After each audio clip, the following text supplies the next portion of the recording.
Hello everyone, कैसे हैं आप लोग। उम्मीद करता हूँ कि आप अच्छे से होंगे और आपकी ज़िंदगी में सब अच्छा चल रहा होगा, एकदम नंबर वन। तो कहने का मतलब ये है कि आज हम बात करेंगे सास बहू के बारे में। आज हम बात करेंगे कि एक बहू जो होती है, जब वो माँ बनती है तब उसे इस बात का एहसास होता है कि वो अपने बेटे से बहुत प्यार करती है। तो तब उसे एहसास होता है कि क्यों सास को बुरा लगता है जब बेटा माँ की नहीं सुनता और बहू की ज़्यादा सुनता है। तो ऐसा बेटा बने जो बहू का ख्याल तो रखे, लेकिन जो ऐसा बेटा बने जो अपनी बीवी का ख्याल तो रखे लेकिन अपनी माँ की भी सुने, अपनी माँ का खास तौर से ख्याल रखें। अगर आपकी शादी हो चुकी है तो आपसे यही कहना है कि शादी के बाद अपने लाइफ पार्टनर का ख्याल ज़रूर रखें, लेकिन इतना भी ख्याल ना रखें कि आप अपने पेरेंट्स को ही भूल जाएं। ऐसा बहुत सारे फैमिलीज़ में मैंने देखा है कि शादी जब तक नहीं हुई है तब तक बच्चे मम्मी पापा करते रहते हैं, और शादी एक बार हो जाती है तो बस हस्बैंड वाइफ करते रहते हैं।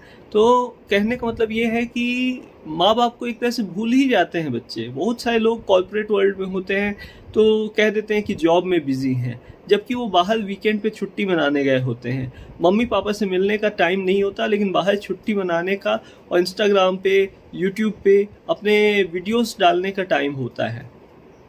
तो कहने का मतलब ये है कि इससे पता चलता है कि आप कितने अच्छे बेटे हैं, कितने अच्छी बेटी हैं। तो कहने का मतलब है कि अपने लाइफ को तो आप बेहतर बनाइए ही।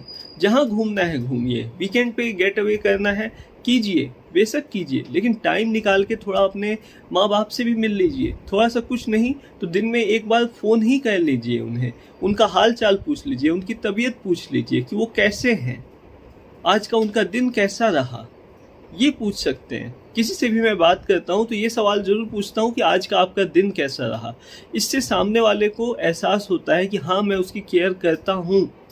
तो कहने का मतलब है कि जितना हो सके उतना अच्छे सवाल करें, अपने माँ बाप से पूछें।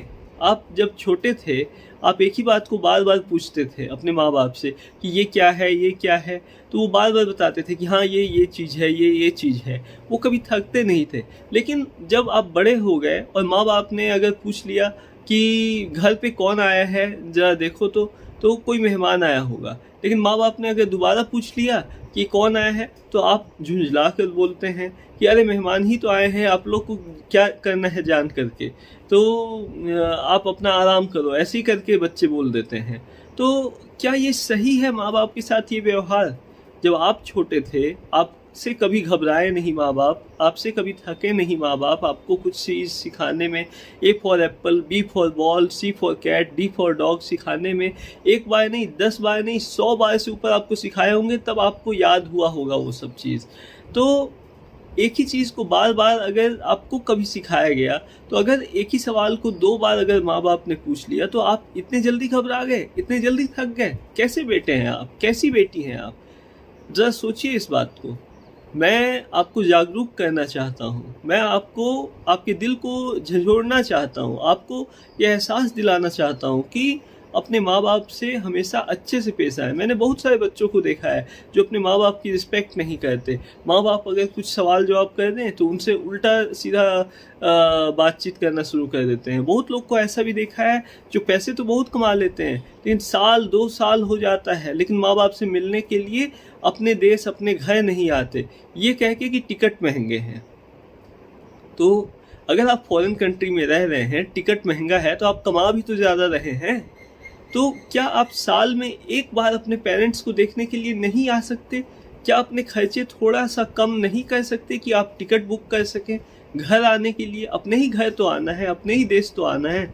तो कहने का मतलब ये है कि अपने देश आने के लिए, अपने घर आने के लिए अगर आपको पैसे महंगे लग रहे हैं तो आपके पैसे कमाने का, ज़्यादा पैसे कमाने का मतलब ही क्या है?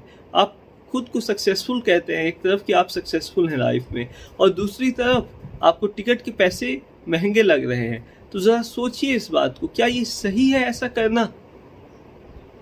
बस इतना ही कहूँगा कि अपने माँ बाप की रिस्पेक्ट करें, उनसे डेली एक बार कम से कम ज़रूर बात करें। अगर आप एक स्टूडेंट हैं, घर से दूर बाहर पढ़ते हैं तो भी, और अगर आप अपने घर पे रहते हैं तो भी, अपने माँ बाप से एक बार बैठ करके आराम से बात डेली ज़रूर करें। कम से कम आधा घंटा तो टाइम आप दे ही सकते हैं, चाहे आप कितनी भी बड़ी से बड़ी एजुकेशन या जॉब कर रहे हों, तो आप आधा घंटा 1 घंटा टाइम दे सकते हैं अपने पेरेंट्स को आराम से, उतने में ही उनका दिन बन जाएगा। तो अगर आप साथ रहते हैं तो आधा 1 घंटा टाइम दीजिए, अगर आप बाहर रहते हैं तो कम से कम 10 मिनट 15 मिनट फ़ोन पे बात कर लीजिए अपने पेरेंट्स से, उनका हाल चाल पूछ लीजिए, उनका दिन कैसा रहा ये पूछ लीजिए, उन्हें किस चीज़ की ज़रूरत तो नहीं है ये पूछ लीजिए, देखिएगा उनको बहुत अच्छा लगेगा। तो आज का वीडियो इसी बात पे था कि कैसे दुनिया को बेहतर बनाया जा सकता है। तो दुनिया को बेहतर बनाने के लिए सबसे पहले ज़रूरी है कि हम अपने घर के माहौल को बेहतर बनाएं, अपने पेरेंट्स का ख्याल रखें, अपने लाइफ पार्टनर का ख्याल रखें, अपने बच्चों का ख्याल रखें, अपने भाई बहन का ख्याल रखें। दुनिया को बेहतर बनाने के लिए सबसे पहले अपने परिवार को बेहतर बनाना होगा, अपने परिवार की ज़िंदगी को बेहतर बनाना होगा, तब जाकर दुनिया को बेहतर बनाने की शुरुआत कर सकते हैं आप।